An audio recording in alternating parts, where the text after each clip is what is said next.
New friends. Welcome straight to English Channel. I have to tell you, for me, one of the most terrifying social moments is when you spot someone genuinely interesting. Maybe they're sketching something amazing, or they just have this, focus energy you want to bottle. And then your brain just freezes. It does, doesn't it? You want to talk to them, but the fear of that awkward silence after the first hello, it's absolutely paralyzing. It's like you hit a wall. It is a wall. And I think people often assume that successful socializing is just a matter of sheer bravery. But that's not quite right. Oh. It's actually about strategy. It's about having a key, a sort of blueprint to open that locked door. We actually have a perfect case study for this today. Right. The story of Jack and Maya meeting in a really busy coffee shop. Yes. And what we see isn't some kind of magic charisma.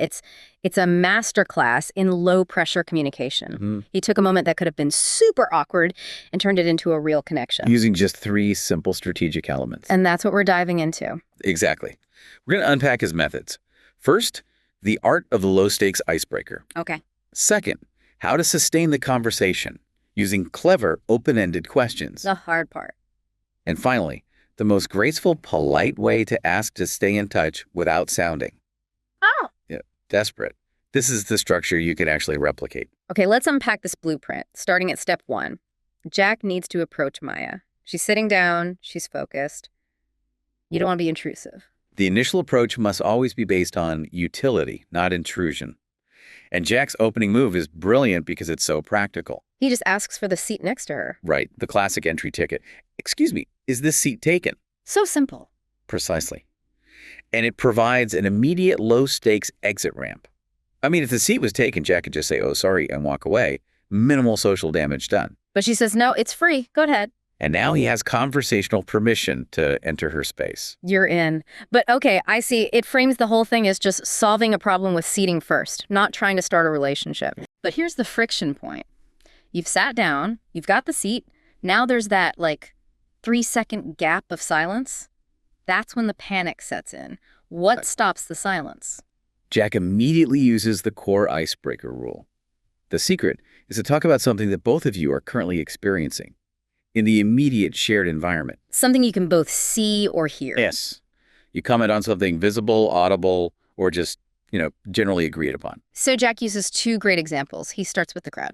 It's really crowded today. A safe, objective fact. And then he pivots to the product. That coffee smells amazing. These are what you'd call anchor topics. They're safe, and they require 0 personal vulnerability. You could talk about the weather, the ridiculously slow line, the loud music. Smell of the pastries. Exactly.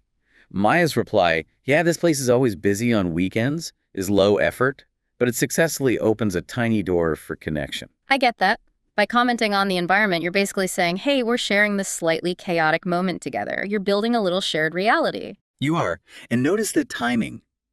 Only after that first environmental comment is accepted and answered does Jack pivot to the personal. And he uses that great transition phrase. I'm Jack, by the way. That, by the way, is so critical. It feels so natural, like it's just an afterthought, doesn't it? It's a fantastic conversational tool.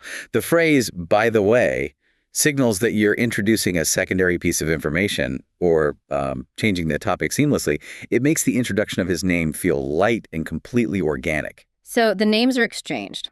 Now Jack needs something a little deeper. He comments on Maya's drink, and she replies that it's a caramel macchiato. It's my guilty pleasure. I love that phrase. Guilty pleasure. It's a wonderful idiom. It invites a little bit of shared vulnerability and humor. A guilty pleasure is, well, anything you enjoy immensely, even though you know you probably shouldn't. Or maybe something you'd be a little embarrassed to admit you enjoy. Precisely. Like that ridiculously sappy 80s ballad you secretly play on repeat when no one's home. Hey! How did you know? Or those high-sugar coffee drinks. Or maybe binging an entire season of truly terrible reality television.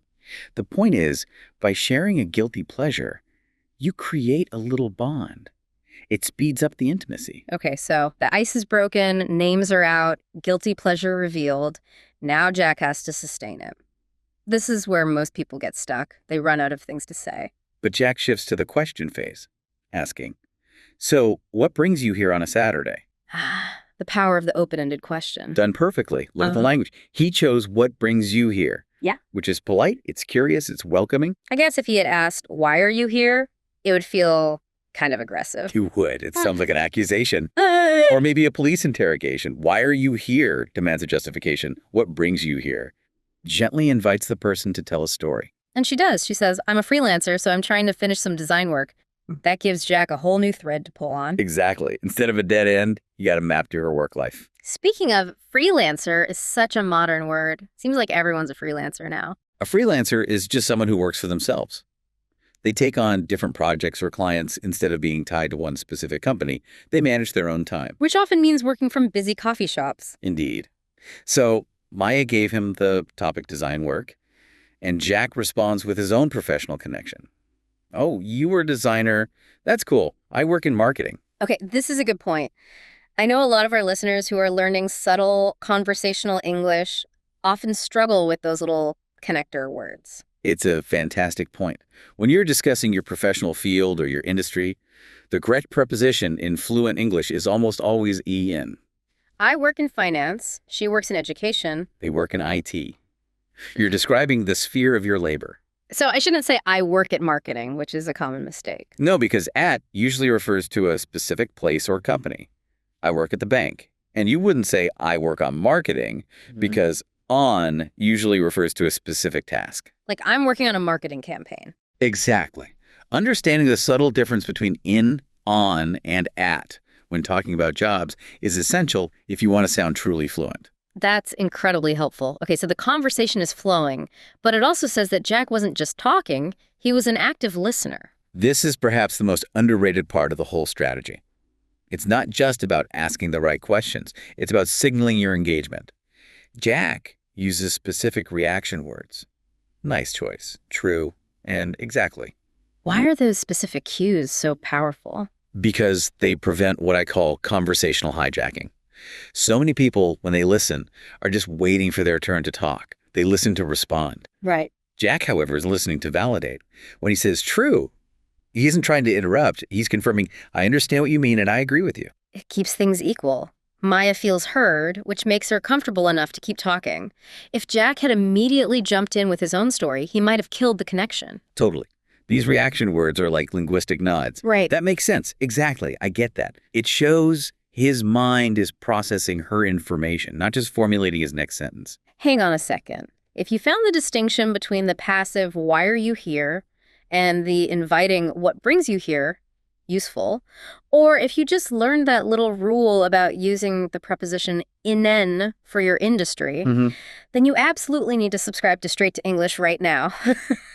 We take these deep social strategies and break down the English language nuance behind them so you can sound fluent in a conversation, not just on a test. Now, let's look at the conclusion of their interaction. Jack needs to leave gracefully.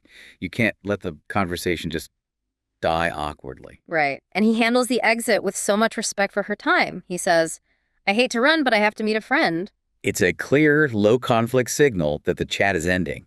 It manages expectations perfectly. And it ensures that the positive energy doesn't just fizzle out into awkward silence. This sets up the critical final move. The soft ask for contact information. This is the part people dread. Jumping straight to give me your number feels so aggressive. How does Jack soften it? He frames it as a casual future possibility, not a demand. The key phrase is, would you mind if we stayed in touch?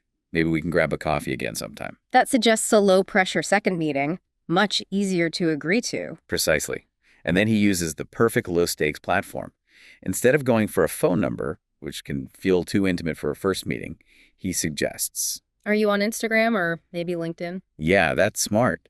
Exchanging a social media handle or a professional profile feels so much safer.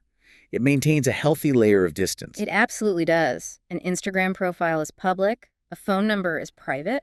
And by suggesting that, Jack shows that he understands and respects personal boundaries, which makes Maya much more likely to say yes.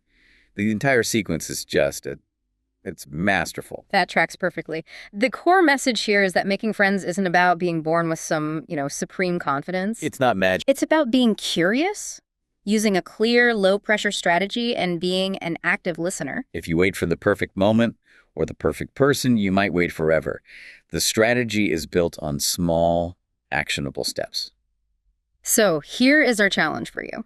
The next time you are sitting in a public space, waiting for a train, having a coffee, standing in line, Try the first step. Just the first step. Make one small observational comment to a stranger about something you both share.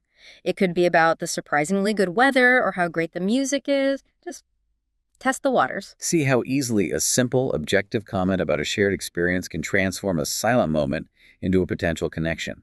It's an exercise in strategy, not bravery. And building on that, we have to leave you with one final thought. Where do you think is the absolute best place in your city to meet people who are open to this kind of friendly, by the way, interaction? Good question. Is it the local dog park, the university library, a small neighborhood cafe? Mull over the environment that makes people most receptive to a genuine hello. Think strategically about the location, because the strategy really begins before the first word is even spoken. Thank you for joining us for this deep dive into social strategy. To keep learning these valuable conversational tools and to unlock the nuances of fluent English, make sure you hit that subscribe button right now for Straight to English. We'll see you next time.